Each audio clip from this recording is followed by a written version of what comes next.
The locks changed before my father's body was even cold. By midnight, I was standing in the rain with one duffel bag, while my stepmother smiled through the glass like she had finally won. My name is Evelyn Carter, and the night my father died, I learned grief doesn't always arrive as sadness first. Sometimes, it arrives as humiliation. Dad died on a Thursday in Portland, sometime after 4 in the afternoon. The nurse said it was quiet. No struggle, no warning. Just a final breath that didn't return. By 8 that night, Marianne had already started removing him from the house. I didn't understand what I was seeing at first. A flannel shirt of his was half inside a garbage bag near the stairs. One sleeve still hung out, brushing the floor like it had fallen mid-step. That image stayed sharper than the hospital call, sharper than the paperwork, sharper than the words, "He's gone." Because it still looked like him, like he might come back for it. I had barely set my bag down when Marianne appeared in the hallway. Her face was tight, not crying, not soft, controlled in a way that felt rehearsed. "You can't stay here tonight," she said. I blinked at her. I actually thought I misunderstood. She added, quieter, "I'll need your key before you leave." That was when it landed properly. Not our house. Not anymore. Hers. I looked toward the kitchen without meaning to. Dad's reading glasses were still next to his newspaper.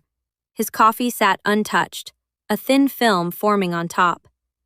Everything in that room still looked like a life was happening, except him. "I just lost my father," I said. My voice didn't sound like mine. Marianne's arms tightened across her chest. "And I lost my husband." Something shifted in me then. Not dramatic, not explosive, just a dull realization that I had been moved out of a life I was still standing inside. I didn't argue. There was no point. People don't rush you out like that unless they've already decided you don't belong. I went upstairs anyway. Marianne followed silently, watching from the doorway while I packed. Not helping, not stopping me, just observing like she was confirming inventory. Laptop, clothes, charger, toiletries. Then I hesitated over the old key ring in my drawer. I kept it. Downstairs, Chloe stood halfway on the stairs with her phone pressed to her chest. She didn't say anything. She just watched. That silence felt worse than anything Marianne said. Outside, rain hit the windshield hard enough to blur the house into light and shadow. I sat in the driver's seat too long, not starting the engine, just gripping the wheel until my hands hurt. Then my fingers touched the brass key on the ring, and I heard Dad's voice so clearly it almost knocked the air out of me. "Don't tell people everything you own while they're deciding what you deserve." He used to say things like that without looking at me, like he was talking to the world, not just me. After my mother died, he didn't know how to handle silence, so he filled it with information instead. Real estate, numbers, decisions. Every Saturday morning, we drove through Portland neighborhoods while he pointed at buildings and asked me questions I didn't understand at first. "What would you pay for that corner? Why is that one still empty? What happens when this street gets popular?" I was 12 years old, learning property cycles while other kids worried about school dances. Back then, I thought it was just something we did together. Later, I understood it differently. It was the only way he knew how to stay close to me without talking about pain. Marianne entered our lives when I was 11. She wasn't loud about anything. That was her strength. Nothing obvious. Nothing you could easily point to. Just gradual removal. First, my mother's photos disappeared from the hallway, one frame at a time, until there were more pictures of Chloe than of my entire childhood. Then my space changed. My room became a temporary guest space. Then it became Chloe's room when she needed it. Then it stopped being mine in any meaningful way. I ended up in a small room near the laundry area where the pipes knocked at night like someone was living behind the walls. Dad saw pieces of it, I know he did. Sometimes I'd catch him watching Marianne dismiss something I said at dinner. He'd start to speak, then stop halfway, like he was afraid of what would happen if he said it out loud. So he didn't fight directly. He prepared. When I turned 16, he opened an investment account in my name. At 18, he transferred shares of a commercial building downtown. He slid the paperwork across his office desk like it wasn't a big moment. "Don't tell Marianne," he said. I asked why. He didn't answer right away. Then he said, "Because some people only hear numbers." I didn't understand it fully then. I do now. Those shares grew over time, quietly, steadily, until they became something large enough that I didn't even talk about it. Meanwhile, Dad got sicker, and Marianne got more controlling. Medication schedules, phone calls, visits, everything filtered. Once, I drove 2 hours after his second stroke just to see him. Marianne opened the door only halfway. "He's resting," she said.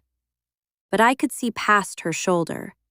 Dad was sitting at the kitchen table, still, small, tired in a way I didn't recognize.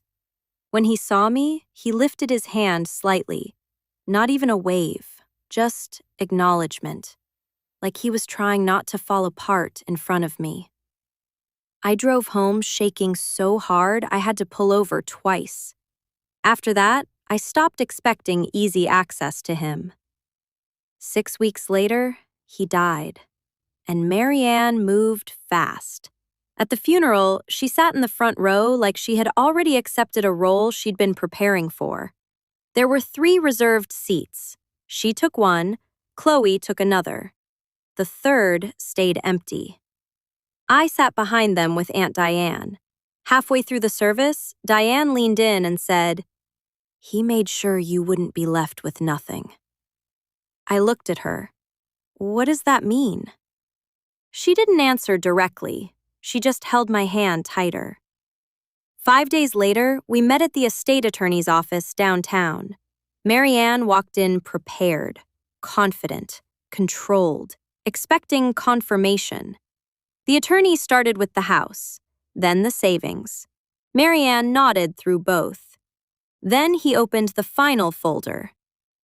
"The Alder Street commercial property," he said carefully, "was transferred fully to Evelyn Carter 11 years ago." The room didn't react at first, like nobody understood what had been said. Then Marianne blinked. "Transferred?" "Yes," the attorney confirmed. He checked the documents again out of habit, not doubt. "Mr. Carter completed the ownership transfer over time. The property is solely in Ms. Carter's name." Chloe looked up from her phone for the first time. The attorney continued, quieter now. "The current valuation is approximately $8 million. Marianne didn't speak immediately. She just stared at me like she was recalculating everything she thought she knew. And in that moment, I understood something that didn't feel like victory. It felt heavier. My father hadn't fought loudly. He hadn't confronted Marianne. He hadn't saved me in the way people expect in stories. He did something slower. He built me an exit while no one was looking. And now, standing in that office, I realized he had been preparing for this long before I ever knew I needed saving.